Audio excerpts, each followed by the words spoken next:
I also didn't want to interrupt you, so sorry about that.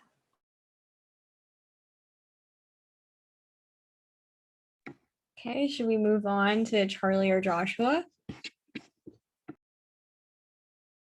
Yeah, I can go. Hey guys, I'm Charlie. I see a lot of familiar faces here, which is good.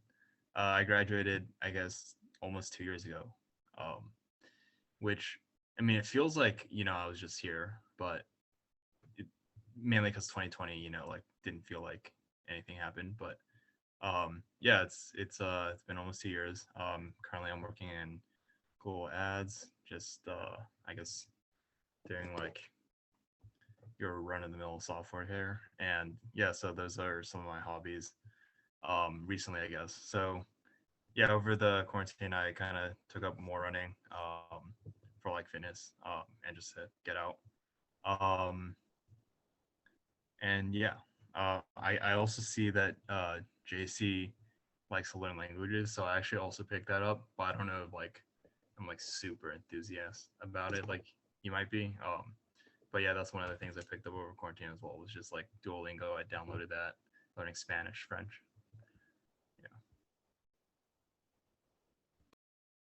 Nice. Can we hear from Joshua? Last but not least.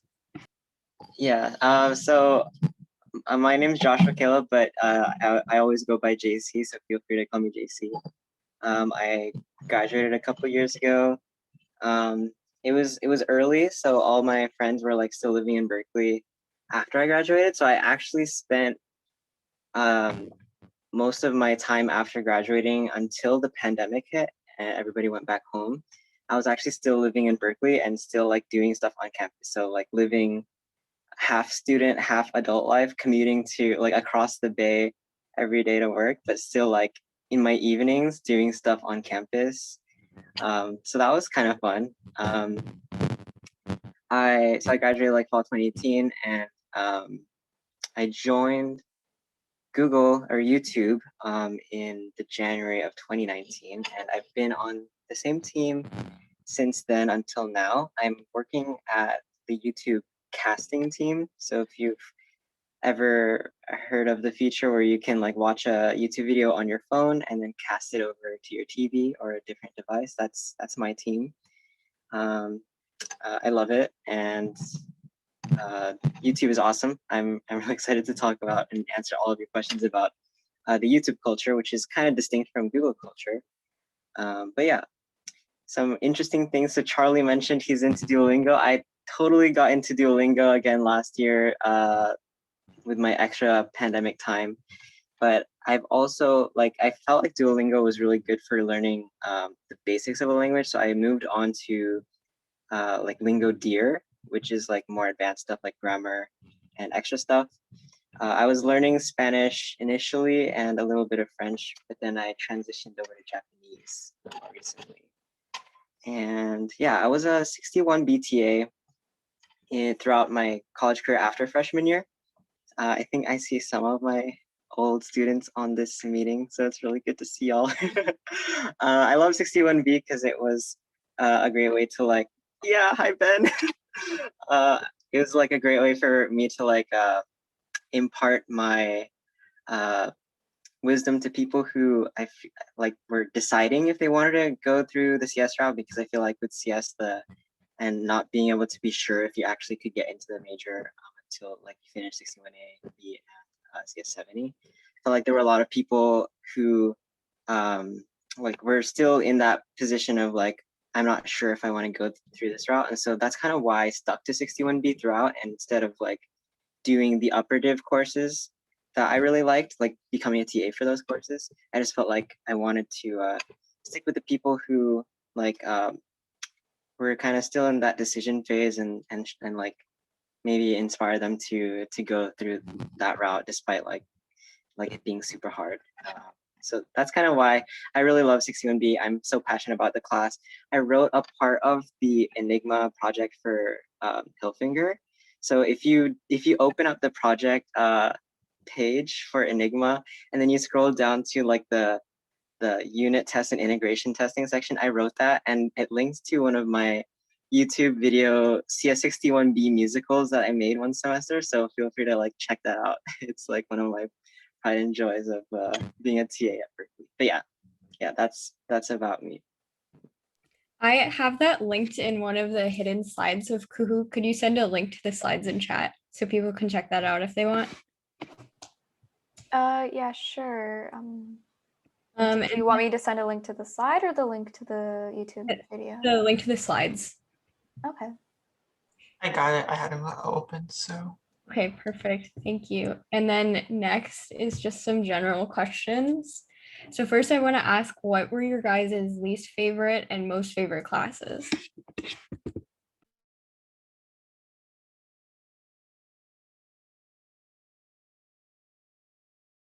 I can start. But someone else just Yeah, start I next time? mean, Oh, go I'll Charlie, first. go. Oh, sorry. Yeah, so I was just gonna say, like, I don't think I have like necessarily one least favorite or one most favorite, but I mean, I liked 70, like CS70 enough to like read for it a few times, AI for it. I mean, I just like math classes in general. I thought those were pretty interesting, like theory. Least favorite. I guess like within eeks, like when I took it, let's see, okay. I mean, there's like plenty of ones I didn't really like 182, but I also took that like as a second semester senior. So, I kind of was just kind of done with like school at that point. But like when I took it, it wasn't like super interesting. I don't think I didn't really like the exam structure there.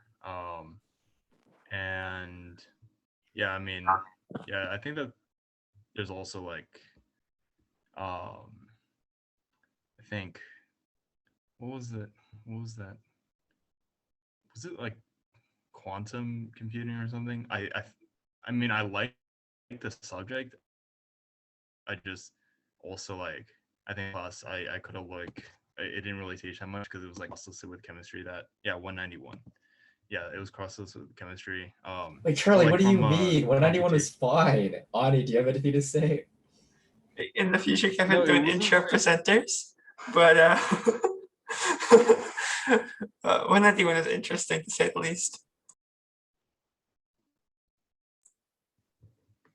Sorry, Charlie. I mean, it was yeah, it was fine, like as far as like, like grading and whatever it went, but I think like the content was just not what I expected. So I mean, yeah, I think like these are like classes that did change a lot since I left those. So I think like take that with a grain of salt.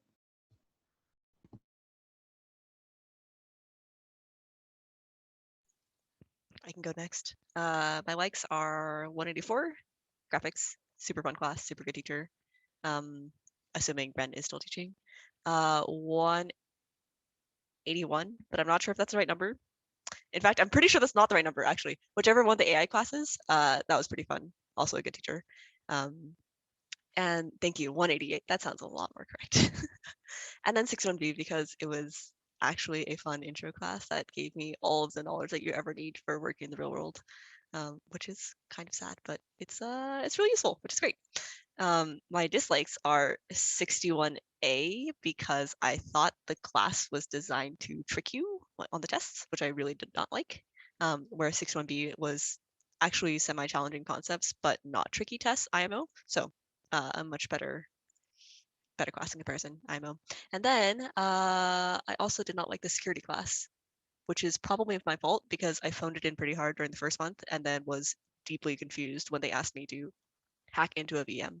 And I had a terrible time doing that project and then I dropped the class. So don't be like me, don't phone it in, work hard.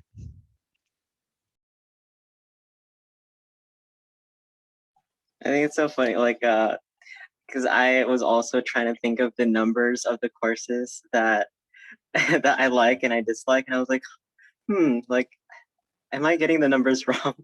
So yeah, don't feel bad about the 181 thing. But yeah, I also liked 188. But I think one of my favorites was like Data 100. I really enjoyed that class. I felt kind of practical. And I took like a data science course in the IER department after that. And I was like, wow, it feels like, because the IER courses, I don't know if anybody has taken them, but they feel like really application based and like project centric. So, or at least the ones that I took. So after having taken data 100, I was like, wow, I can actually like apply these skills and like it feels super relevant. And data hunters, like, I just found it like kind of fun. I also really liked 161. I'm not like a person that's really good at math or low level stuff. So like CS 70, 61C, like I really sucked at those classes. I like more of the coding aspects and the project aspects and less so of like theoretical parts. So parts of 161, like the project I think Megan mentioned, like I can totally feel why you wouldn't like it, but I liked a lot of the like the later projects. So I enjoyed 161, and I had like I think Raluca Popa was her name, and she had a really interesting accent, so it kept me engaged. The class that I really hated was 164, and it's really embarrassing because it was Professor Hilfinger that was teaching it, and I was gonna TA for like I TA'd with him the previous semester, and 164 I did so bad like on the first midterm that I just emergency dropped it, and then Hilfinger saw me on his core staff for 61B the next semester, and I was like, I hope you don't remember that I emergency dropped your class. But yeah, 164 compilers, it was really low level, and so I sucked at it, and it was also like it felt like I didn't have any guidance. So yeah.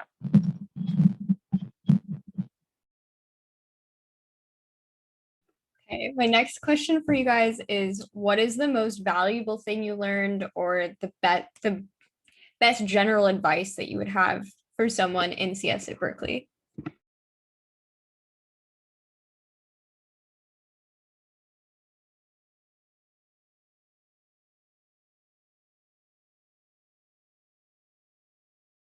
If you are thinking, I'll go first. I guess the first thing that comes to mind is that Berkeley is really good at making you feel stupid, and do literally whatever you can to stave off that feeling, because you're literally surrounded by super geniuses and your classes are super hard, and some of the teachers, oh boy, are like kind of gatekeeping. So the world needs like more and better software engineers, and pretty much anyone who goes to Berkeley is quite qualified to enter the workforce if you're like doing fine in your classes and you can keep up with the concepts. So like just I don't know. I think people deserve to be proud to go to Berkeley and not let everything else happening bog you down, because it's really easy to compare yourself to everyone else around you, but it's very hard to see that you're already like cream of the crop for being at Berkeley. The other advice is to make friends and keep them, because it's much harder to make friends once you're out of school.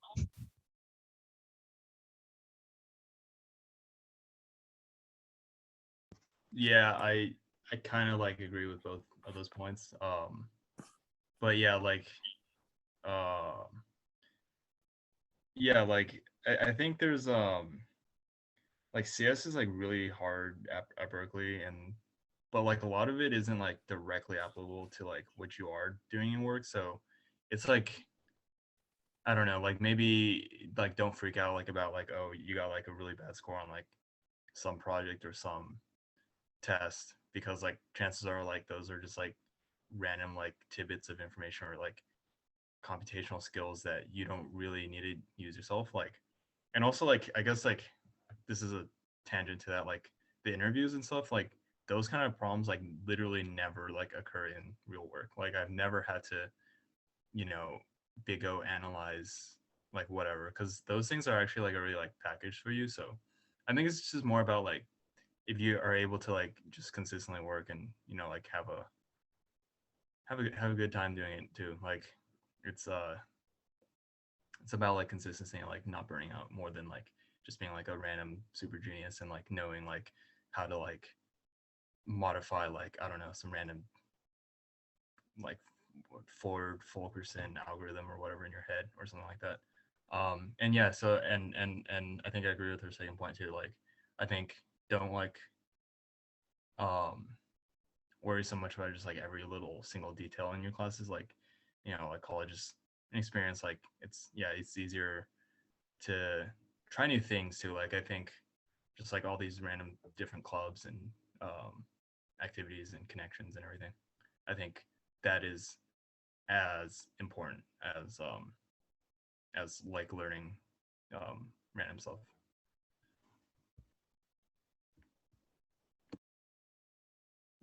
Yeah, I really like what both y'all said. Like Megan and Charlie brought up really good points. I do really want to emphasize like one aspect I think that Megan brought up about like meeting people in college. I think it's really true that like probably meeting new people post college is a lot harder, but I think like there's like such a valuable community that you can gain, communities in Berkeley. There's just so many like really amazing people at this university. So I just feel like taking advantage of like all the different places and different types of people that you can meet, and like it's like a lot more natural. I feel like it becomes harder post graduation. Like you have to be more intentional with trying to like meet new people, and even like with people you already know, it takes a lot more effort to like consistently hang out. Whereas at Berkeley, it was a lot easier. It's also partly why I decided to continue to live in Berkeley even after graduation, because of that reason. Like I wanted to still be immersed in the communities that I was in and continue to meet new people and like put myself out there, which is a lot harder in like the workplace and like just in adulthood, I think. But yeah, I would also want to add that like, and this is like hard piece of information or a hard piece of advice that I feel like to internalize, because like when you're in school and like, you know, you're constantly being bombarded by like projects and tests, like it feels like those are the things that are like of utmost importance, and sometimes we can attach those things like our grades or how we do on a project to like our self-worth and our self-value.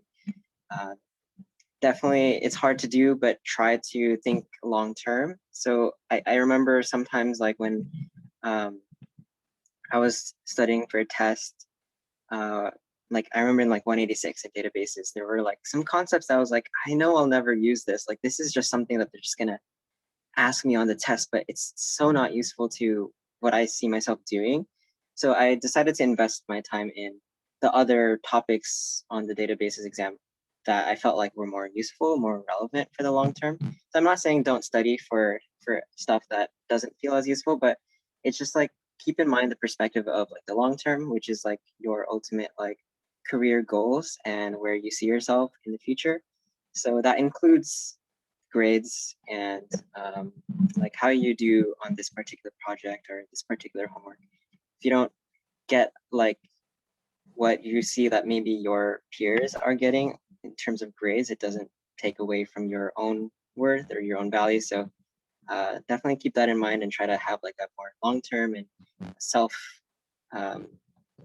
focused kind of orientation when it comes to studying and doing well in school.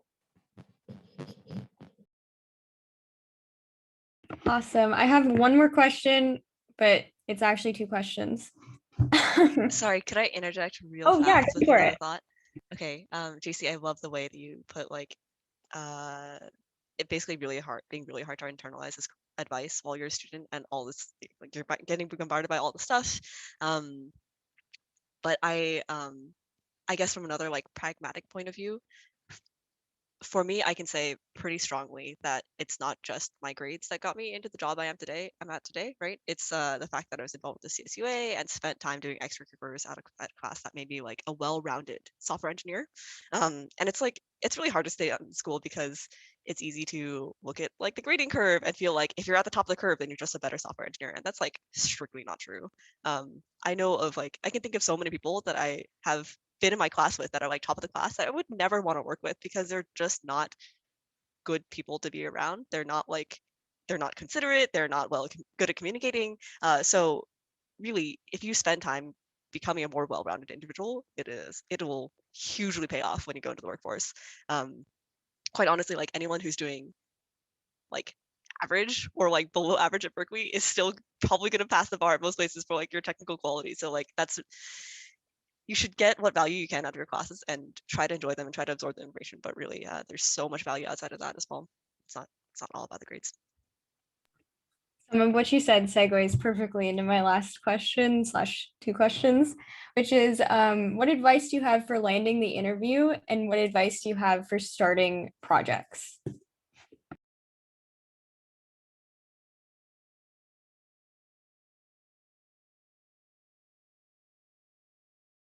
I can answer the interview part of it about this.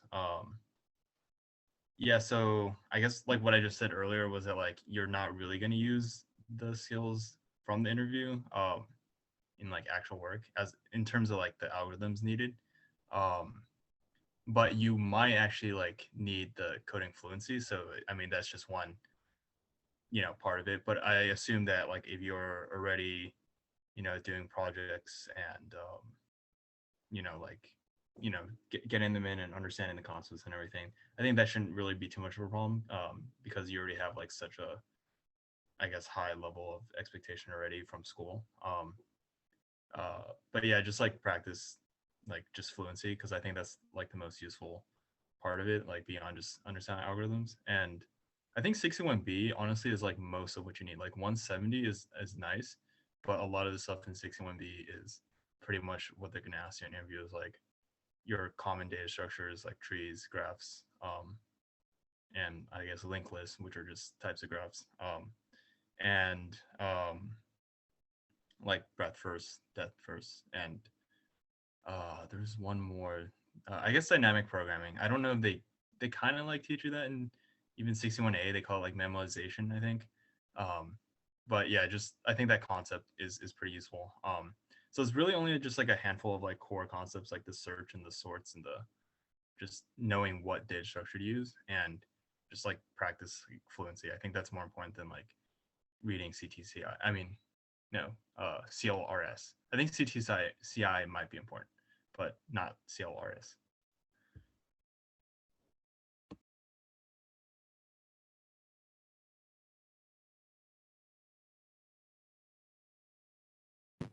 I can address like the project side of the question. So just to clarify, so the question was that kind of more talking about personal project, like side projects? Yeah. Okay. So I did a few personal side projects, not too many. I definitely am under the impression that most other people at Berkeley probably did a lot more than I did. I feel like it's hard for me to start projects and then bring them out to completion. So one mechanism that I found useful for me was to like keep myself accountable. So whether it is by like teaming up with other people who are motivated and like together, it's like when you have other people working on a project with you, I feel like it's more likely that we can actually do it rather than if it's just something that I'm trying to do alone individually. So try to bring in other people, and it's also cool because then you'll have like the support and insight of like other people, get a little bit of that taste of collaboration that you'll always have in the working world. Also, like maybe clubs that are like project based, I think too would also help with that accountability. So like I think my best friend like was in some clubs like I think Blueprint was one of his like main things. There's some issues obviously with like getting into those clubs in the first place. Some of them are like really hard to get into. I know myself because I've been rejected to a ton of like on-campus clubs. But if you do manage to do that, or if you want to start your own, then I think that would also make it a little bit easier to like get people to work with you, collaborate with you, and then you can all set goals together to do projects collaboratively.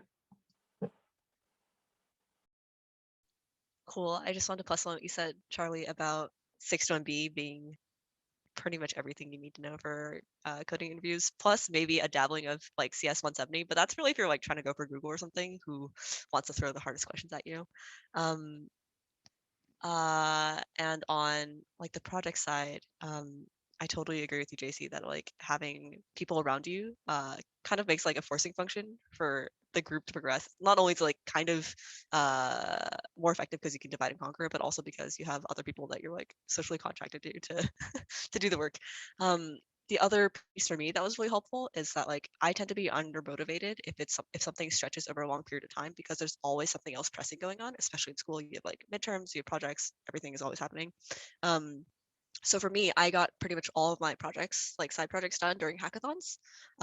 Obviously, that's like a painful experience, and if you're not interested in that, then you totally don't have to do it. But for anyone who like, I guess, is excited at the idea of like going hard at something for like 18 hours or something, hackathons are really really good format for actually getting those side projects done because it's like time boxed. You know ahead of time, like, hey, I'm gonna have this day that is dedicated to doing this thing that I'm interested in doing. Won't be working on midterms at the time, but like this is what I'm putting all my energy towards.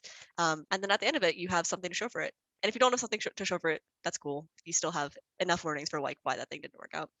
So for me, hackathons were really, really useful learning opportunity. Thank you so much. And I think now we're going to open it up to a Q&A. So I think you can just unmute yourself and ask questions or type in chat.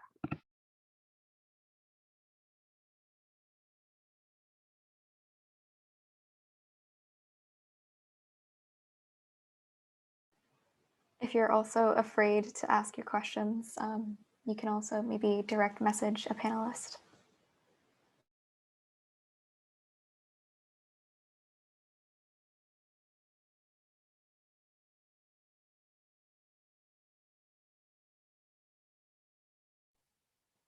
Yeah, actually, Matt sits.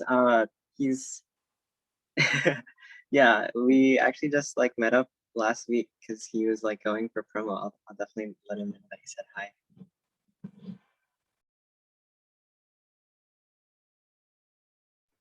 So I have a quick question. So one thing I was wondering was, now that you've kind of been in the workforce for the, I guess, first couple of years, is there any kind of, I think as, I mean, right now it's a little bit different, but there's a lot of opportunities that kind of come up in college. Is there any opportunities that you were like, oh, that, you know, maybe that were like more out there that were like, oh, I wish I leveraged this in college. I think earlier you mentioned it's easier to put yourself out there in college.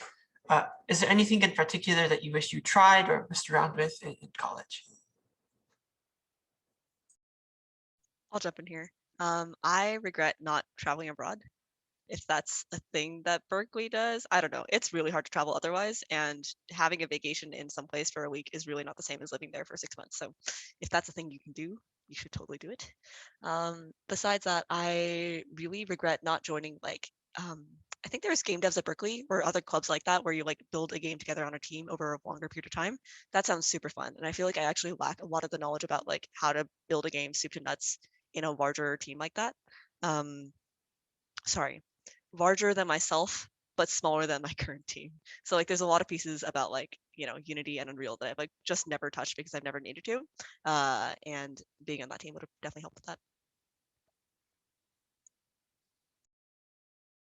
Yeah, I actually haven't even thought about the travel thing until Megan said it, but don't do what I did and start working literally 2 weeks after graduation, because I was just like, oh yay, like I gotta start like actually working and making money, like why not do this ASAP?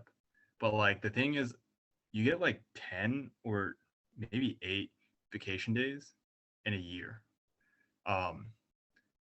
And yeah, like you could smartly budget it, like with like these long weekends and Thanksgivings and everything like that. Like you could probably get like a 2-week vacation in like 4 days or something like that, like by being smart about it. But you really, it's like not like the same as school. Like you don't have summer breaks, you don't have like Christmas breaks. You have like 2 days off for Christmas and 2 days off for New Year's, and that's it. And like, so if you want to like travel or you want to, I don't know, just like do something non-work or non-school related, it's like very hard because you're kind of in this constant like, I mean, it's like better than school because we don't have like homework and stuff, but it's still like you have to be there every day, right? So so yeah, that's definitely one thing. Is so it's not like at college, it's like during our breaks, like take advantage of them. And also, yeah, I guess this is like kind of related to like what we were talking about before, but like I wish I kind of like took easier. I mean, I don't think my classes were like super hard or anything, but I should have taken like just stuff that I knew that I probably had a better chance of success at, instead of just always trying to be like, oh, like look at my schedule, it's like so hard and whatever. Like I think yeah, like I think there's, if you want to learn like, I don't know, what's like a random like ML, like reinforcement learning or something like that. Like if you want to do that, you have like a lot of time to actually do that, unless you're like have to do it for your job or something.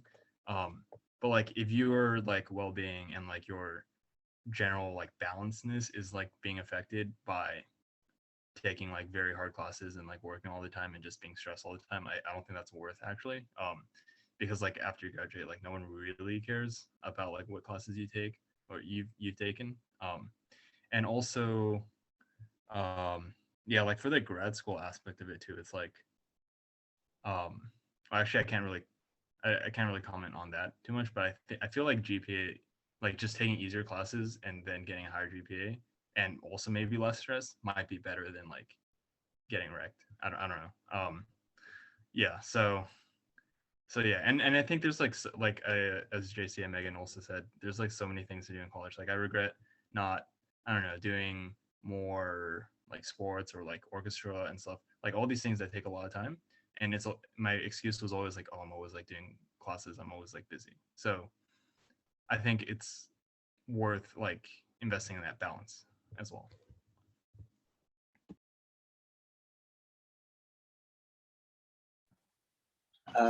I would say for me, like one of the regrets that I had, because like since I graduated early, I guess I lost a lot of time to do a lot of things, and because I was like cramming all my classes, every semester was like pretty packed. So I there were a lot of things that I felt like I didn't have any time for this, and so I just said I just shouldn't do it because I need to focus on my classes or focus on TA. So I guess one of my solutions was like, for example, one of the things was I wish I had gotten a fam in college where I could like pick up littles, and like it's part of like that thing where it's like I really value the communities at Berkeley, and like being able to have people in your network, taking advantage of that while you can in college. So one of the things that I did was, after I graduated, I actually became a fam head for UPE. So like I picked up littles even though I wasn't actually in school anymore. So I was still able to like that was like one of the reasons I still lived in Berkeley. So at least I kind of like made up for that in some ways. The traveling thing that Megan said is totally +1. If I could go back and maybe take another semester, I would love to study abroad. I had a friend who uh, like studied in Lund University in Sweden, like, and he was doing some like ML stuff, and I thought that was really cool. Like I would totally love to do that. So again, how I made up for not being able to do that myself, I actually flew to Sweden before or like right after I graduated, but before I started working, I flew to Sweden and I stayed over and I crashed at my friend's dorm while he was studying abroad there. So I got a taste of that as well. I would like to have taken like Astro C10. I think there was like, I was hearing that that was like a really, really cool course. And it was just like one of those electives I didn't get a chance to like put into my schedule. But yeah, also to address like Charlie's point about like the vacation days, if you're also like me and you like kind of have some wanderlust and like to travel and stuff, I think like one of the pull factors for me to go to Google or go to like I think bigger companies in general when I was applying was when they have offices that are in multiple locations. And one I think fortunate thing that might have come out of this pandemic is increased openness, I think, to remote work. I think that's been one aspect about this pandemic that I think might have long-term positive side effects, in my opinion.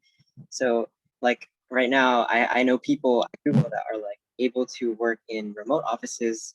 Like say I have a friend who has a New York team, but is living in the Bay. So I think it's cool like to be able to like take advantage of that.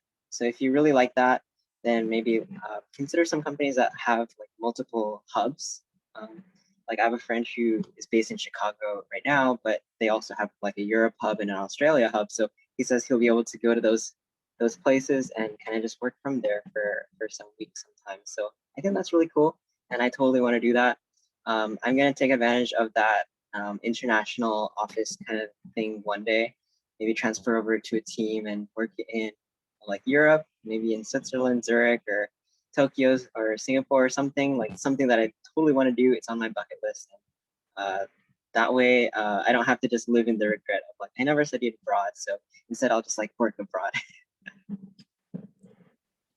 We have a bunch of chat questions, so I guess we can kind of go through those. Front end or back end? I don't know if this is, yeah, front, I guess. You do front end or back end, I guess? Yeah, not sure if it's saying recommendation or like a question of what you're doing, but either one you're on answer, I guess. Sure. I'll answer what I'm doing. I am doing full stack. Although I guess I'm entertained by this question because I remember all the like tables at recruiting events being like, hey, are you interested in front end or back end? And I think it's a really useless question because front end and back end means completely different things at different companies. So I think it's just I don't know. I truly think that when recruiters ask me that question, they don't know what either of them means. They can query anyways. For me, front end means I work on the client and back end means I work on our services as well. So both sides. Yeah, I actually do a bit of both. I'm like on an ads experiment platform, so it's kind of both. Like you need the data and you need to do the.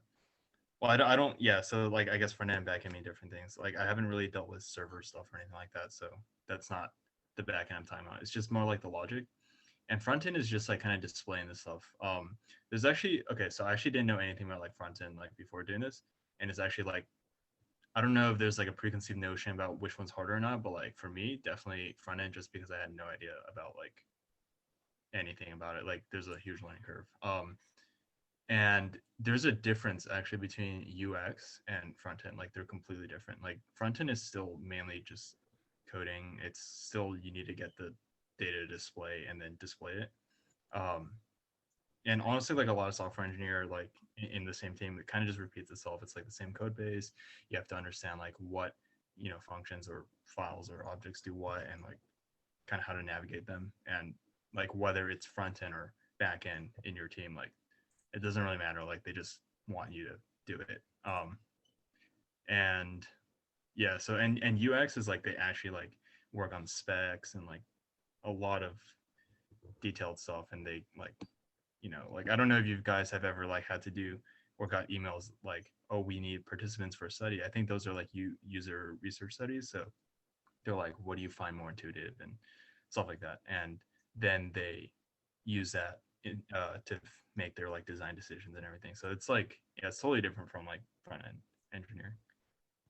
And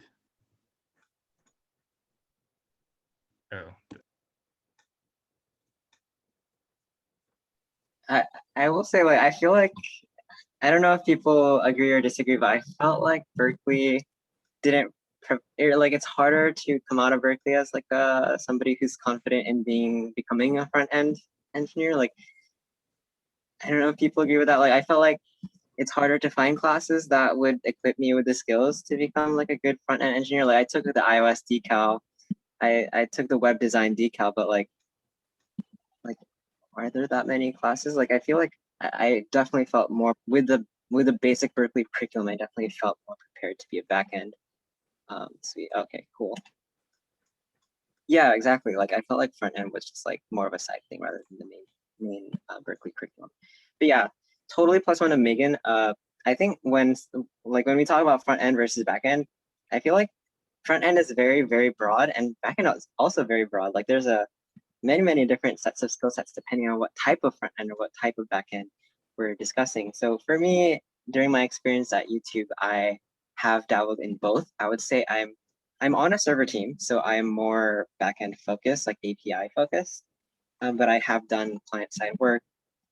including like some JavaScript work on like the web UI of youtube.com, like on the video player. So there was some client side work there. I have done a little bit of Android coding, but that's only because like I'm familiar enough with Java that it can translate over, and not because I actually formally tried to learn how to do Android development. I still don't know anything about like views or UI, that aspect of front end. I also did some client side work like on Android TV and Google Assistant, but mainly I'm doing like backend server, like APIs and like calling into services, that kind of work. So I would say largely backend, but a little bit of front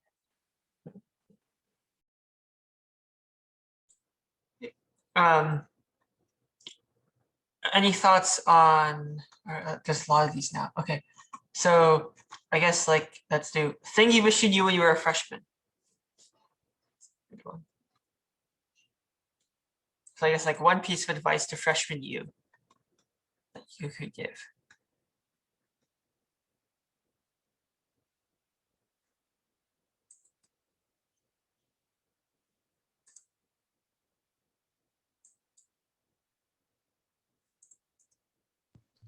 Like so many things. I mean, like I mean, there's like the technical stuff I wish I knew. Like, I mean, not like obviously things you will learn in class, but like more like how to learn it and stuff like that. But there's also just like the general like life stuff that we've talked about before. I guess like one thing is like, what do I even want to do? I mean, I think this might be a lifelong question, like for many. And it's something that's hard. Like, I don't think that's something that like I can tell you, because like only you know what you want to do ultimately. And I don't think like it's something that you can just like figure out overnight either. So this is like by nature something that's like, you know, like it's just something you're gonna have to accept, to like, this is gonna take a while to like actually understand. But I think once you have that down, like a lot of things might become clearer, like what, you know, clubs, classes, side things, you know, like what do you want to do in school and after. So yeah, I think for me, like a lot of it was like I didn't even know like what career I wanted to take, like only I guess after like, you know, like a few internships or stuff, that was like, okay, you know, like I'm fine with like software engineering and stuff. Because you know, before I was like dabbling in like physics and EE and stuff like that, because as a freshman I didn't even really know what they were. Like I kind of wish I knew more about like what things really were, which is also hard to do when you don't even have the, you know, like the technical background. And yeah, so I guess I had something else to say, but kind of forgot it. Yeah, so it's just about like, and okay, so I guess like I also mentioned that like what do you want to like know technically. There's just like a lot of things like as far as like CS goes, like I just kind of wish I knew like the basics, the just like foundations of all different stuff, because I think I pigeonholed myself. I was like, oh, I liked, you know, 70, I liked math classes. Like I kind of pigeoned myself into theory, which like doesn't really like teach me too much like industry stuff. And I wish I knew like just a little bit about security. Like I didn't have to take 161, maybe a decal, or just read some stuff online. And I think that would have greatly helped, just not tunnel vision. So. Oh yeah, 174. That was actually one of the classes that I liked, but I forgot about that as well.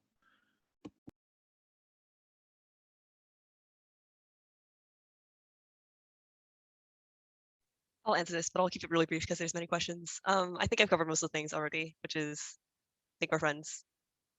Don't bog yourself down in schoolwork. I think I got super lucky that I like chose many of those things accidentally, if that makes sense. But taking fewer classes and focusing more on extracurriculars, I think really really paid out well, if that makes sense. So got lucky.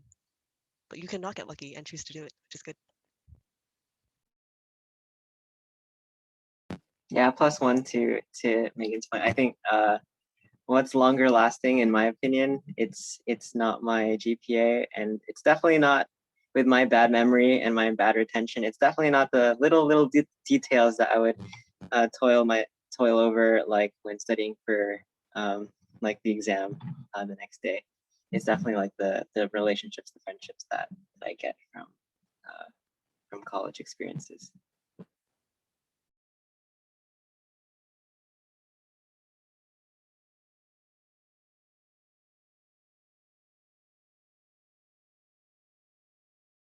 It seems that there is a lot of questions. Okay.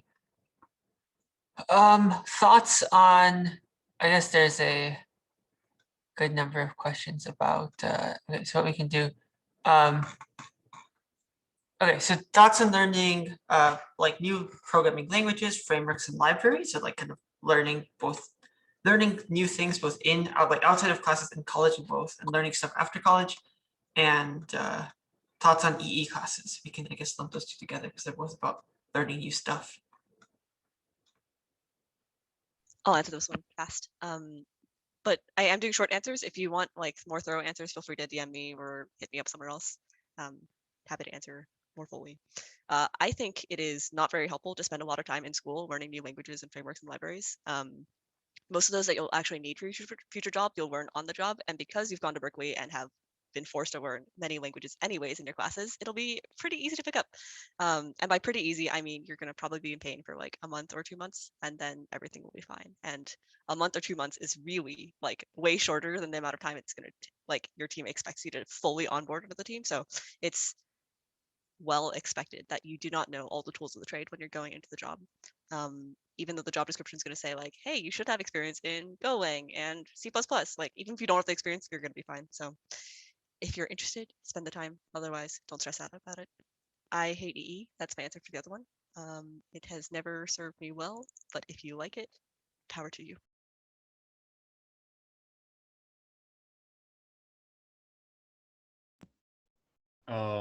Yeah, so for the EE thing, it's as diverse as CS, in that there are, so it's like very hard for me to like, can I give a blanket description? And I only found that out like kind of late, because like I took 16A and 16B, I'm like I don't know, this is just K.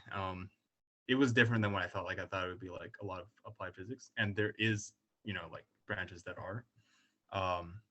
So I don't know, like, do you, I guess like what specifically do you want to, I think like there's something for everyone. I mean, there's robotics, but there's also like signals, and if you're interested in a specific topic, like I think it's not bad. And don't let like 16A or B like discourage you.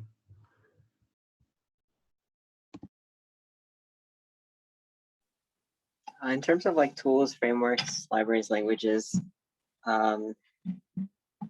I think with anything that you can like pick up or learn on the side in college that isn't explicitly taught like in school, like I think there is something to be gained, just like from exposure. I did some side projects, like one of the ones was building like an Amazon Alexa skill, and that gave me a little bit of understanding as to what AWS was, and I think that's one of the marketable skills like out in the industry. But I think what Megan said is really, really true, where it's like you're not really going to be expected to know everything. And like when I joined YouTube, we were actually mid-migration from moving all of our services from Python to C++, and like I didn't really learn any C++ prior to graduating. So I kind of had to ramp up to the language before I could even start making any contributions. And I felt like C++ was really hard, and it was definitely harder compared to Python, definitely, and a little bit harder than Java as well. But now I feel super comfortable with it, which I'm kind of shook that I'm saying that. Like I actually like C++ now, because I hated it when I started. But like, yeah, it's like you'll be given the time to learn the new tools, the new frameworks, and even the new languages when you're on the team, hopefully. And so you don't need to feel like any pressure to like have to have these skills like on your resume before that. And for EE, I as I said, like I I did not have to have the 16B requirement when I was in college. So I took EE16A, and like I felt like I sucked at it. I felt like those were like really interesting. Like EE is interesting at a high level, but like when it came to like the the work, I felt like I sucked at it. So I didn't continue at 16B. Maybe I should have, but I actually did become a reader for the class like the semester after somehow. Because I thought like maybe being a reader, like I'll be able to like gain some more knowledge out of it. I don't know if that actually worked, but yeah, I'm not too much of a math guy, as I said earlier, and I'm definitely not too much of like a hardware guy either, even though I've tried dabbling in like robotics. So I'd say I'm more of like a CS and Cody algorithmy type guy. So not really so much EE for me, but if you like EE, then go you.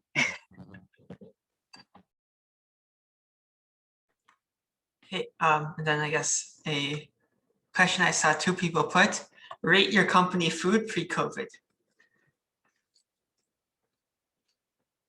if you have it, or if you had it. I guess some 9 people out might. of 10. Very good.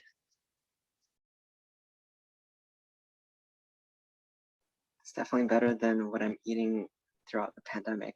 I feel like I've been trying to like eat healthier, but it's really hard. And I think one thing that I really miss about the office, not just because like the food is free, but also because they have a lot of like options that are like healthier. So I would be able to eat healthier like with a lot less effort. I feel like I was trying to do like this for a month, like in the beginning of this year, I was trying to do like a 1 day a week be vegetarian. And for me, the hard part wasn't eating vegetarian. Like getting good vegetarian food is like that's doable. Like finding that, especially if you're in the Bay, like finding good vegetarian food is possible. But like cooking vegetarian food for me as like somebody who grew up in a meat eating household, it's hard to make vegetarian food like palatable, especially when we have to cook for others in the house who like are used to eating meat all the time. So that was the challenging part. But I personally am like okay with eating vegetarian. It's just like a lot harder. So if I were when I do go back to the office, then I would definitely really appreciate the fact like the variety and the options like will allow me to do that with a lot less effort. So yes, I do like the food. Yeah, I just saw Robert's thing. I think that's true. I've only eaten at like Facebook once or twice though. But yeah, it was like pretty good. Actually, I don't know. Like over the last year, I like did a lot of cooking, like both out of necessity and like for fun. And I think now I don't know. I think it's like a crutch though. Like I mean that like they give you free food. Because I think it's worth like kind of like learning to cook because like a lot of the things. Well, at least okay at my campus, which is like not in like main buildings. It's like Crittenden. I don't know if you guys have heard of it. It's like off in the corner. Um, it's like it's like good for lunch, but like for like the other stuff, it's actually just so. I mean, it's like free. I'm not gonna complain.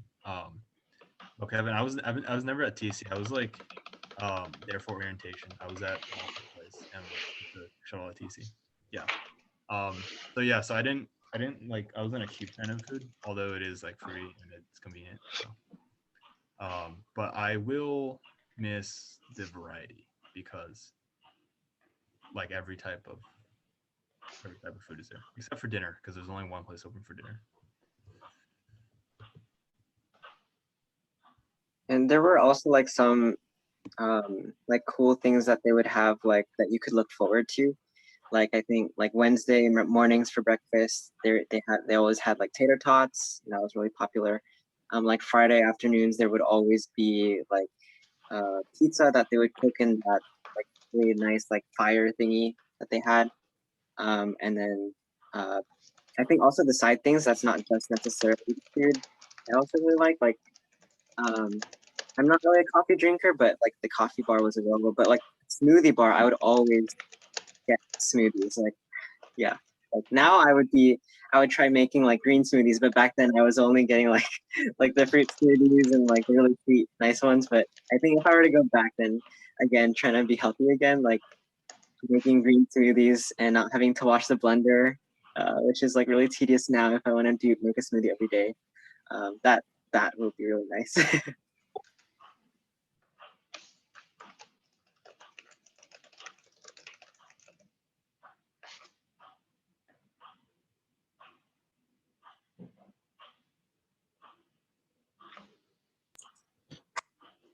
Any questions I missed for all panelists?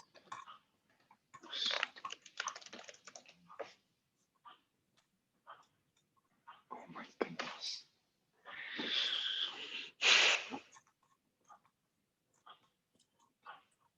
I think that's most of the, okay, I think all of the, oh, Sean asked if he should hold BTC. We want to do crypto hot takes real quick.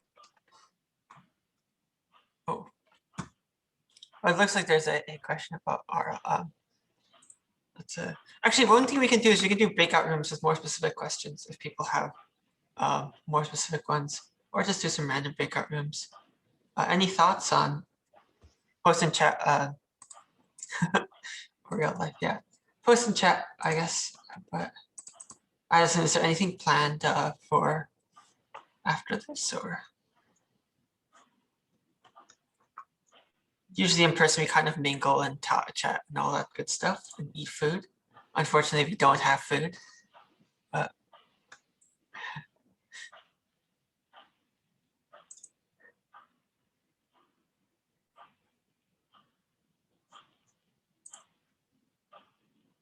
Actually, I also had one extra point about the EE things. Like sometimes there's a lot of things that are in EE that teach like kind of the same thing as what they might in a CS class. So if it's easier to get a seat in there, that might help.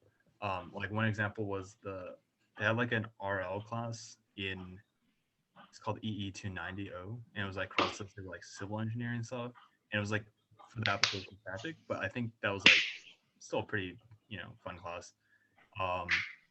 And compare that to like the Lagoon class for RL, which like is like notoriously hard to get in and also hard, and also like even master students can't get in there sometimes, even though it's a grad class. So yeah, so I mean, if it's just because it's listed as EE doesn't mean you should be like, oh, EE, or like, yeah, it like look into what is the class. And no, I don't lead code in C++, and I don't really use it for like anything besides like work, because I think it's, yeah, there's a lot of like overhead, I think. Python for interviews, gang.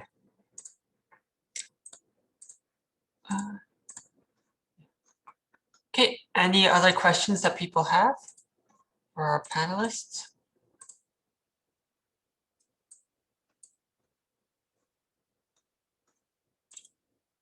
So I guess at least you can also give like specific questions for a particular panelist if you want. If you have questions. Actually, one I had, Megan, any like, I guess like you want to start like why you decided to work in like games versus like typical, or games versus, I guess typical is kind of like sure. internet tech, or? Yeah, sure. For me, it was a very easy decision, I would say. I was a big gamer in high school, played League for many, many years, and I kind of went to Berkeley with the pipe dream of like, hey, I'll study CS. Maybe I'm still interested in video games in 4 years, but probably not. And it turns out I still like video games now. So it was an easy decision. I think I got really hooked on Riot Games after I did my first interview with them, which was after my sophomore year. And they were like the most considerate people and interviewers I've ever met in my whole life. Like when they rejected me, the hiring manager sent me like a 1-page long email of like what I could do better, and like that they're still here like supporting me. And that was like the sweetest thing I've ever seen from anyone doing interviews ever. So anyways, really fell in love with the company after that, and then worked hard to get in. So it was a very straightforward path for me here. That being said, like I'm pretty sure I don't want to work in games after Riot. Not that I don't like Riot. It's just that for me, it has been such a long-term dream of mine to work here that it doesn't. There's no other aspiration that I have, if that makes sense. Like I don't get excited at the idea of working at Blizzard more than I do at working at Riot. So it's kind of like no point, if that makes sense. Like it could be that I stay in the games industry at Riot for a very, very long time, and maybe my views here will change. Like maybe 5 years down the line, I'll think like, okay, actually, there's some major issues with Riot that I don't like, so I should go somewhere else. My finger in the wind take on what I'm going to do after Riot is like, I want to not work in games, I think, in something that actually does more social good for the world. Because I think like being able to have a lot of like faith in the product that I'm putting out would give me like a lot of meaning in my work, in the way that like games unfortunately does not satisfy, despite it having like really wide reach, if that makes sense. I don't know if that answered your original question, which I think was why did I choose Riot? But that answer is straightforward, I think. I'm just a big League gaming nerd. Yeah. What are the main adjustments you had when going to industry vis-a-vis college? And yeah.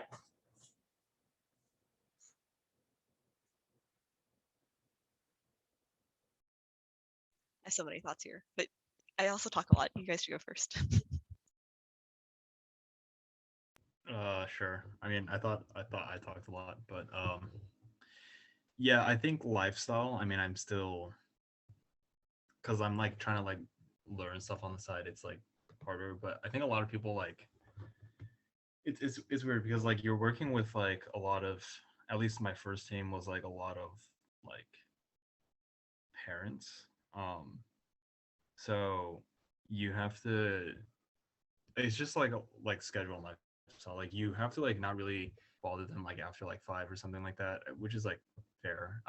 Like sometimes we're used to like as students like just like working on projects with like people like until like 3 a.m. or like whatever, right? Like we're just like staying up all night, or like in the week before a midterm or a final, you're gonna like, you know, cram and go ham. And I think at work it's more like just being able to continuously and smoothly work. No, not side hustles, just like learning stuff. Like I don't know, just like stuff that like requires me to sleep later, I guess. It doesn't require me, but like I don't know. Oh wait, no, someone asked about side hustles. Okay, sorry. Yeah, anyway, so like I'd say like the biggest adjustment is like scheduling and just like distribution of work. Like don't, I mean, if you're already good at like, you know, studying a constant amount every day and like every week kind of more or less the same, then like great. But if you're like used to like kind of working in sprints, then it's like less great because it's like really marginal because like you need to work with other people. So yeah.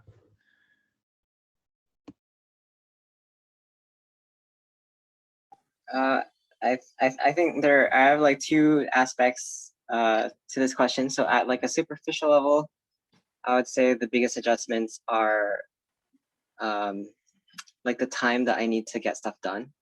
So I'm like a night owl, and in Berkeley, I would be in Soda Hall, like working in the dungeons, the second floor labs, or like sometimes like on the 6th floor. It's like nice couch areas up there. But I would work there until like 2 in the morning, 3 in the morning, do projects there. And those post 11 p.m. hours were when I was most productive. I would get the most stuff done then. It wasn't really the healthiest lifestyle, but that's just like how it worked for me. Like for some reason, like my mental juices flow the best late at night. And so with work, like having to be in the office, like between like 10 and like 5 or 6 p.m., it's just like I'm expected to be productive and you know, like writing code during these daylight hours, which is not what worked for me in college. So I think that was a challenge for me, and partly why over the pandemic it has been more.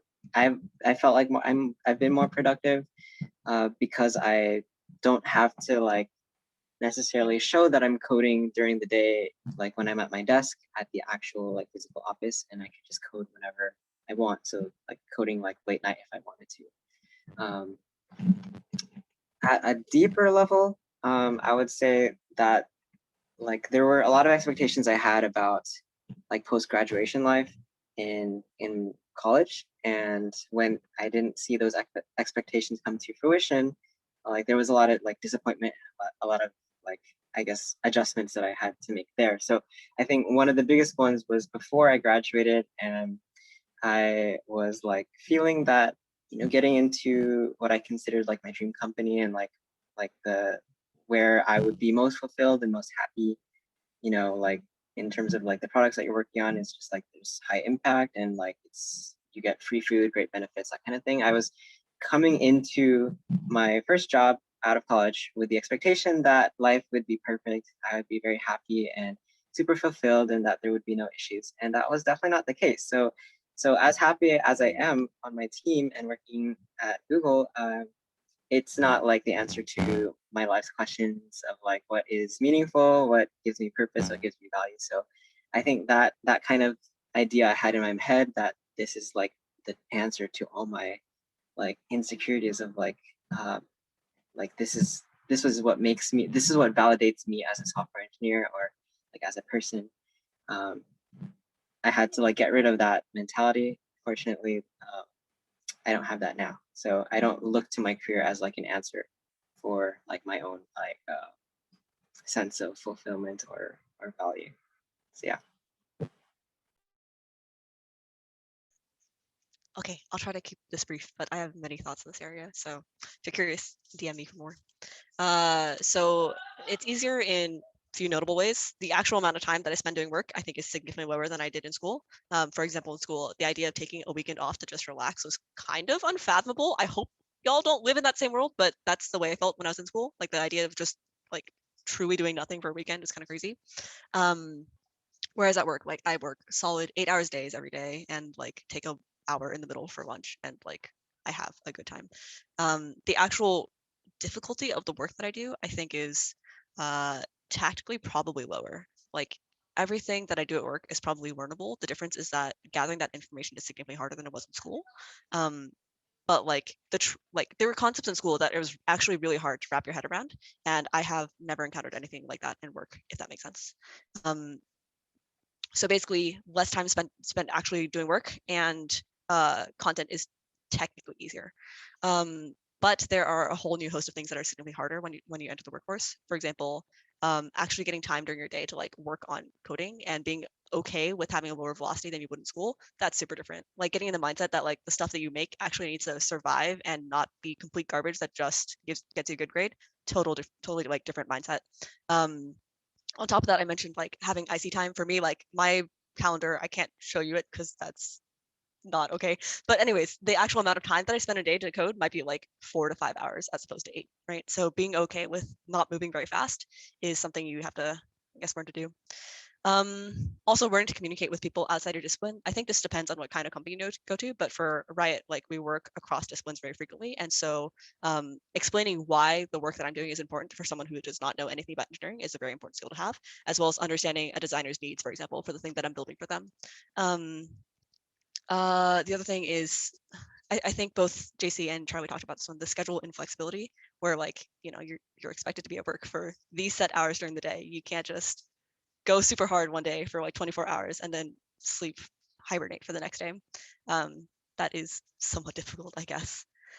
And then I think one of the hardest things for me was actually, like JC said, like getting into the company is not your answer to everything. For me, it's actually harder to understand when you're doing a good job at work, because in school you have grades, which is a very like tangible representation of how you're doing, which obviously has its own issues, but at least it is something you can directly point you to say like, I should feel proud of myself, right? Whereas in work, getting that feedback can sometimes be a lot more difficult, and it's hard to stop thinking about yourself in relative terms, if that makes sense, because in school you're always surrounded by people like with a very large data pool. So that is definitely a mind shift to get through as well. And also like being more self-directed about what the things that I want to work on, to say, hey, I actually want to be on this team, work on this thing because I'm personally passionate about that and it's going to grow me as an engineer. That's pretty hard to do. In school, like you might just choose the classes that sound fun to you, whereas in work, you need to know like that looks like a good opportunity that would help me in the long run. That's pretty hard to find. And then the last thing is, and this only applies to some of y'all, but there's a lot of work into becoming more woke about women's issues in the workplace. For me, I had no understanding of them while I was in Berkeley, to be honest, and understanding like some of the more subtle ways in which like you could be having a harder time, and understanding how to compensate for that and communicate those in the right way is pretty tricky. Not to say that I've had a particularly bad time, but it is a not zero amount of mental energy to get that done.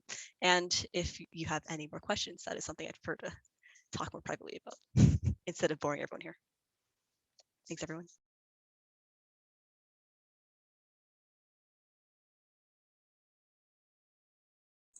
There was what was I guess there's a bunch of questions asked in the chat, and a bunch of them were answered.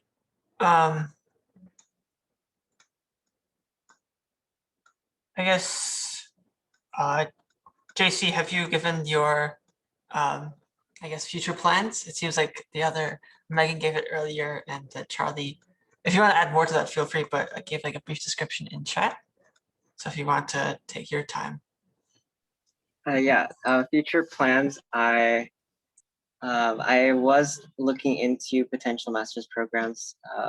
One of like the things that I was considering in college, like, because I was like ex-CSUA BTA, so there was like a community of TAs, and a bunch of us had like easy access to like Hug and Hillfinger. So I think when applying for like say the 5th year CS masters, like getting a professor involved like was like it seemed like a necessity. So I remember considering that when I was back in college, like should I just do the 5th year's masters, because like a lot of the TAs did it.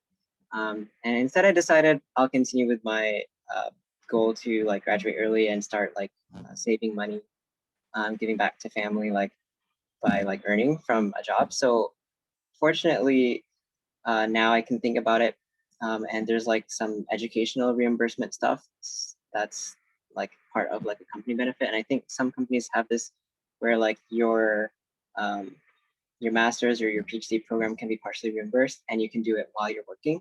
So I really like that. So I don't have to like just like stop working and then accrue more debt while I'm studying, but I can like simultaneously, you know, study in the evenings and still make money and like develop my career. So I think that's one of the things that I'm looking into. And in terms of what specifically I would want to get, I'm not sure it would be like a master's in CS. I was looking at like a potential master's in data science just because I really like data science, but also like an MBA I heard was like really good to have like a potential entry point into like management. So if I wanted to have like a technical background from my CS degree and then have like a more like business oriented background from a master's, then that kind of like would open up, I think, some opportunities for different future career paths. So I'm just trying to keep things open because I don't know exactly where I want to go right now. So that's a potential path for me. In the near future, though, I am looking to switch to a new like office location. So I'm looking for other teams within YouTube or within Google that are in New York. So within the next few months, I might be like moving out of the Bay where I was born and raised and I studied and now working. And I'll finally be able to like be outside of the 50-mile radius where I spent most of my life and experience living in Manhattan. So that is my current plan.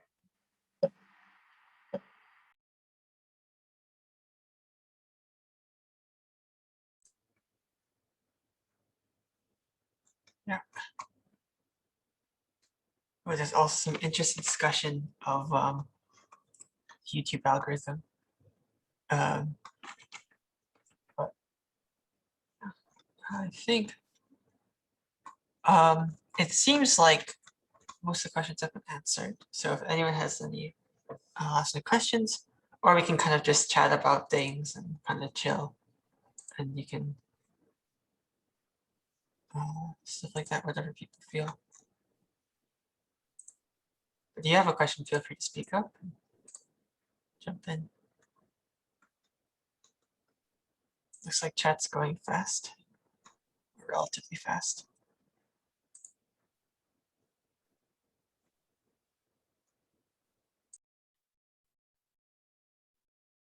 Wait, JC, where do you plan on relocating again? Or is it like not set in stone? It's gonna be New York City.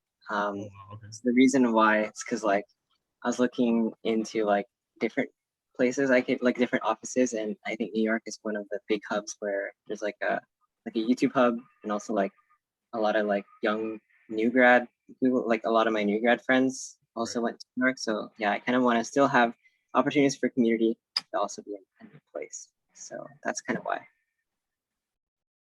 Yeah, I know a few people in the New York, but yeah. Are you like having to change teams for this, or is it just some office thing? It's still TBD because I kind of just like made the decision like a couple weeks ago.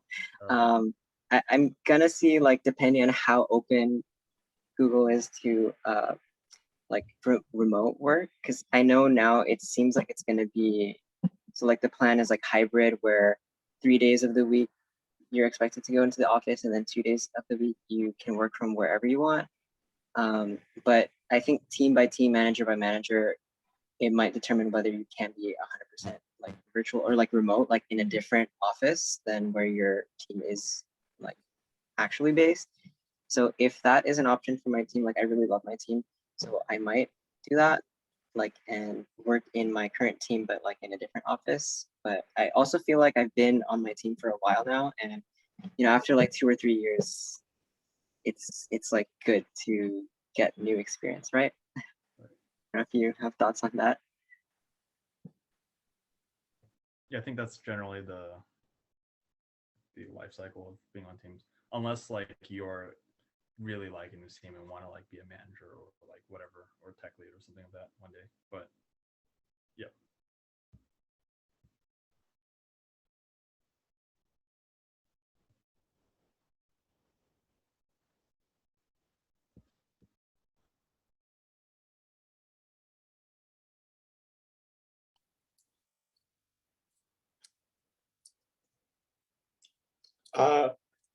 I guess I'm also going to New York, so maybe we'll run into each other.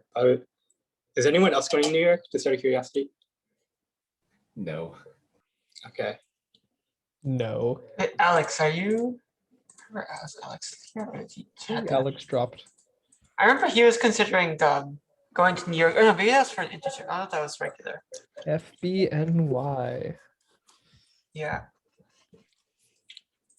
He was definitely excited to go there for like a summer internship before COVID hit, and did not work out, sadly. Like a lot of things with COVID. Yeah. So. Yeah. Kevin is a New Jersey boy. No, born and raised in New Jersey. I wasn't even born here. I was born in New York. What same thing. Yeah, I mean, I'm also not against like relocating to New York, in general. Like, but I don't know how likely that is if I stay in Google Ads.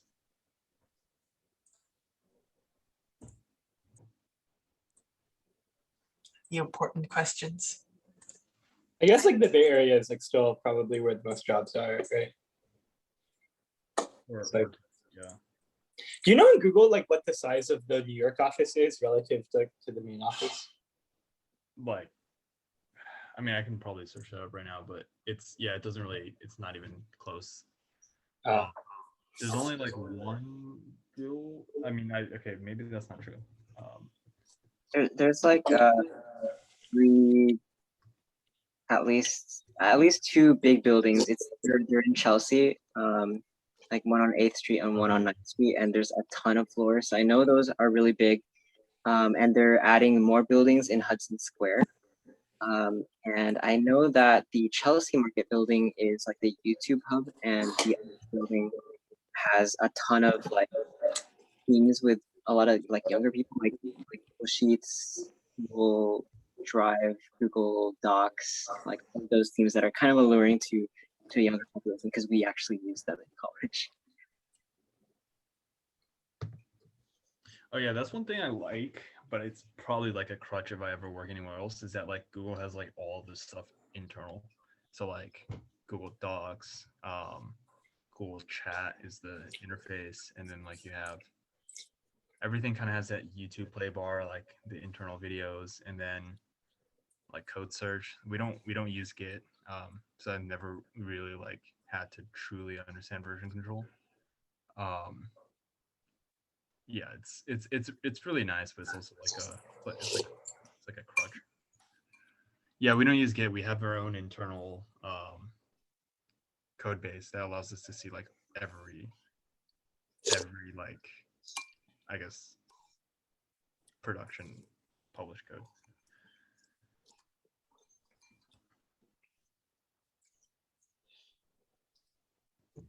I have a question for you, JC and Charlie. When do you think about changing jobs? Like, do you have a list of expectations, for example, for your current job, where like if one of them falls short, is that the point where you choose to switch jobs, or are you like always kind of browsing the market, or are you like waiting for recruiter emails? What's your thought process around it?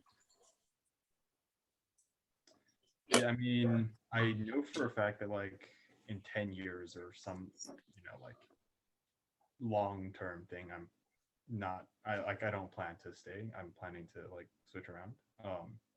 But it also is like conditional on some things like master's acceptances or like, yeah, somewhere else. So like I already know that I'm gonna move, so there's no like really like it's kind of like no matter what happens, I'm gonna eventually move. Right. How do you know? Like, do you have a personal policy for when you know it's time? I mean, if I don't know, like I'm not feeling like the growth or like I guess like if people reach out with like an interesting opportunity, I'll definitely like check those out. I don't know if like I'm under like the wrong impression, but I felt like one of the big like pull factors for people to switch to block was that you get huge payment increases, like your salary jumps are like you wouldn't necessarily get the same jumps like if you got promoted and you stayed within the same company. So I know that's a big motivation that I've heard from people. And also like the sign-on bonuses. So thinking about that, like I guess like for me the finances is too like top of mind for me right now because like I'm happy with like where I'm at currently. And definitely not making IPO money from like some of my friends are in startups, like definitely not making like that. But like I feel like I'm happy with where I'm at, and that's not a big pull factor for me to like switch jobs. I think there's a big like piece of friction that's preventing me from wanting to, which is I really hate interviewing, and I feel like Charlie did touch on this, which is that like the skills that they are testing during a coding interview, it's not really the same skills that you're using as a software engineer. So like all the stuff that you do in leak code, obviously there is some relevance like with algorithm knowledge, but like it's just not really, I think, a great measure of how good you are as a software engineer. It's definitely not a good measure of like your collaboration skills, your ability to work in a team. So I get disheartened when I see a lot of people like trying to apply to Google that I refer and then they're not able to get in, even though I know that they would be super qualified. And I'm just like, this is just something I hate about our interview process, just in the tech industry in general. So I don't know if there's like a good solution to it. I think maybe some companies like had like project-based interviews where it's like you can do that. I think maybe that helps, but it doesn't fix all the problems. So I think that's one reason why I don't really like it, because I don't want to have to go back on the leak code grind. That was totally a grind.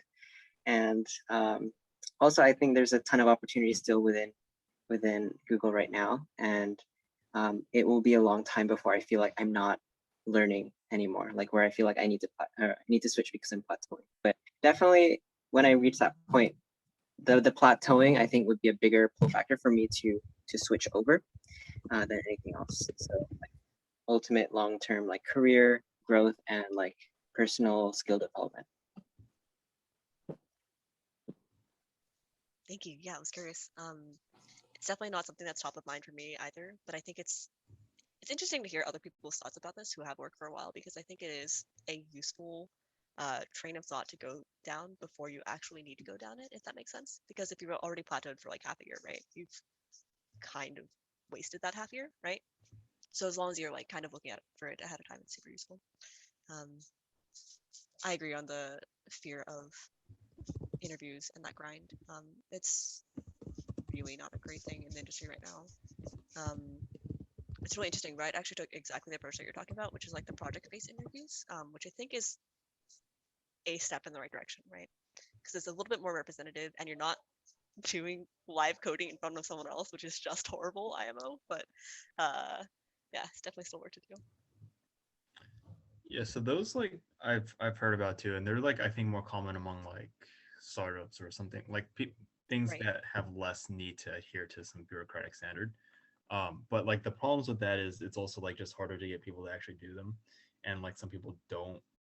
Like there have been like controversies where you're just basically doing some of the work for them for free, and like so they don't want you to do that. But it is like it's a better signal for sure. Like if you actually can demonstrate like what it would be like actually working for them. So I actually have like the opposite kind of issue too. Like it's like I don't like interviewing per se, but I think I'm like better at it than like software engineering itself. Which is like good and bad. I mean, it's like at least you have the opportunity to like learn software engineering. So yeah, I don't know. That's just me though.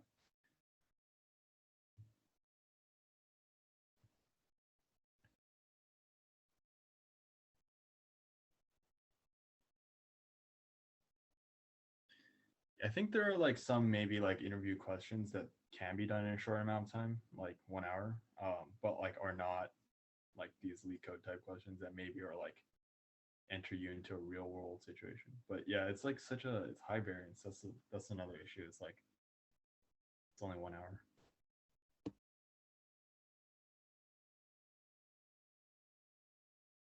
It's also why like so I TA'd like for Hug and for Hillfinger, and the way that they ran their 61Bs were pretty different. I took 61B with Hillfinger, and even though there was like a reputation, I never regretted it. Like if I had to redo it, I would still do it with Hillfinger. And I know a lot of my friends who would say 61B with Hug would be better because Hug is he's a much more lovable person, and like maybe that also contributes to like being able to like get the knowledge a little bit better. Also, like his slides were probably better. His way of presenting his lectures were definitely more engaging. So there's a lot of reasons you could argue for why 61B with Hug would be a lot better experience. But for me, with Hillfinger, the way that he graded, at least back when I was there, it was like less so of a focus on the tests, on the exams, and a more weight on the projects. And I appreciated that because I feel like with a test, much like a coding interview, it just takes you like if you have one bad day, like you can kind of screw up your grade or like the way that you're assessed for your coding interview that day. Like maybe just one mental block, or maybe you were just not feeling it, you didn't get a good night's rest. So that, short time frame where you're being assessed could like screw you over. Whereas a project based or like putting more weight on the projects, I feel like gives you more of an opportunity to like demonstrate your skills. So yeah, I agree that the coding interview, that's like, it has a lot of its flaws, and the project-based interviews probably don't solve everything, but yeah, it's definitely, in my opinion, like closer to what I would want coding interviews to look like.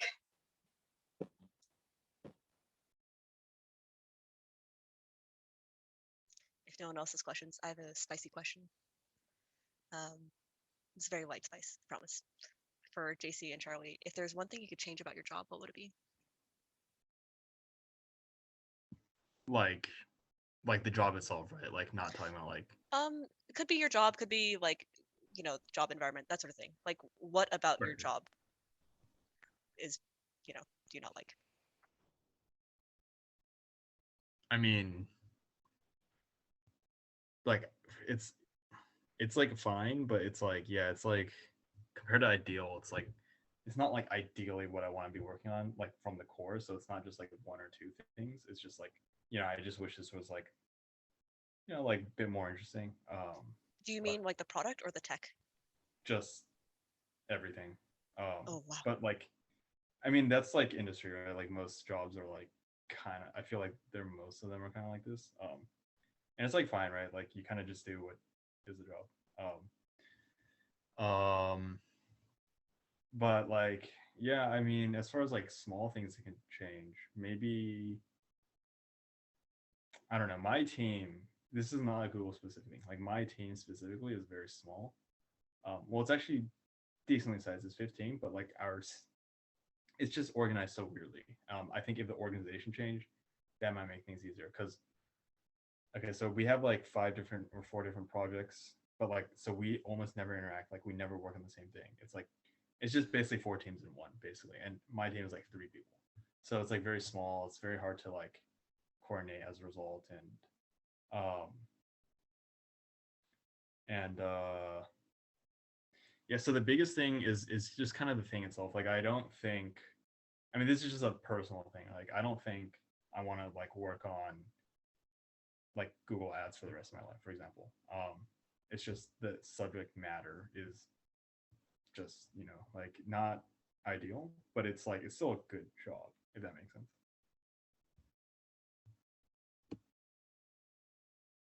Yeah, actually, my answer to that is a little bit similar. Like my team is divided into like, so it's like YouTube casting, right? And there are many different YouTube apps. So we have the Android client sub team of my team, and then the iOS sub team, and then me, the server sub team. So I feel like even within the server team, like the stuff that we work on is so different. So sometimes I feel like the cohesiveness of we're all on the same team, it doesn't really feel like it's there. There have been new engineers that onboarded to the server team that I've barely interacted with, and I don't really understand what they're doing.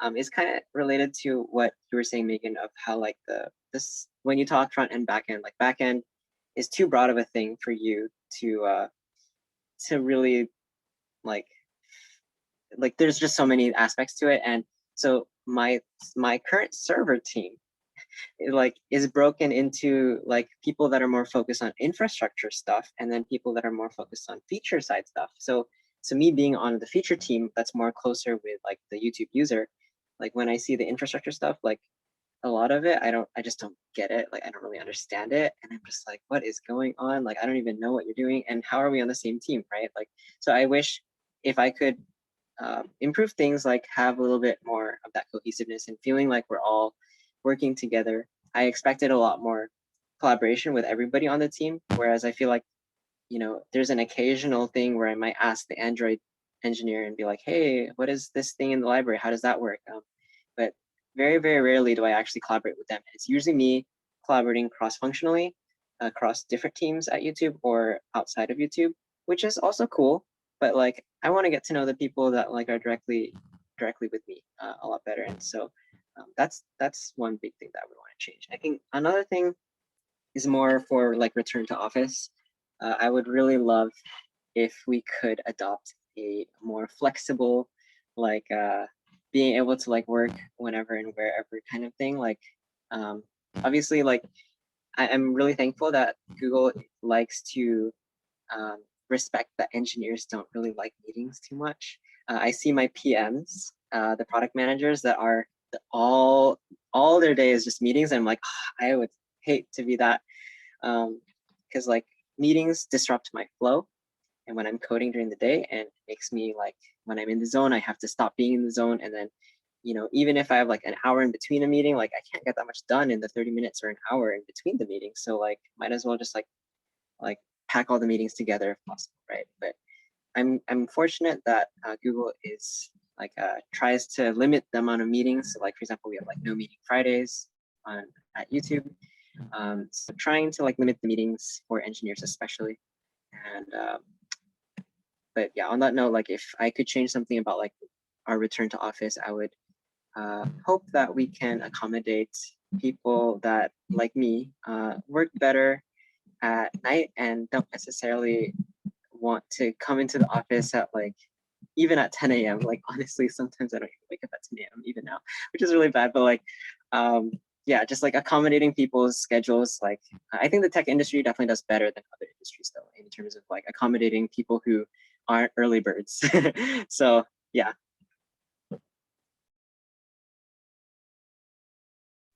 Thank you. That's great. Do I just you sent have you a any link in other chat if questions? you haven't seen it yet. It's when I read it, I was like, holy shit, this is super resonant for me. The way that like the meetings break every day, really fragmenting things. What was the other thing I was gonna say? Can't remember. We'll mention it if I remember. But thank you. Thank you for sharing.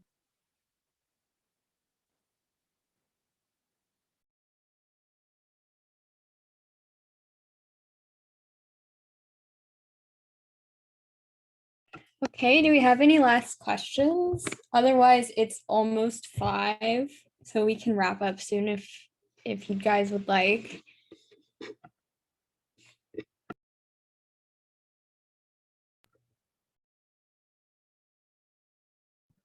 Which time zone are you in where it's 5?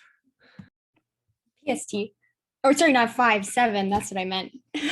I'm not thinking correctly, clearly. Tech lead is in Um, LA, so I'm I will move on to the last slide. Okay, so thank you so much to our speakers for coming and taking time out of your day. Thank you. It was all very helpful information. More info about the CSUA for everyone else in the call. We have weekly game socials every Wednesday at 7:30 p.m. in the Zoom room. If you want to become an officer, the officer apps are open at csua.org/join. And we have socials, impromptu. Sometimes we have movie nights on Saturdays on our Discord. Link is there. And then we have the Global Startup Fair on March 30th if you're interested in coming to that.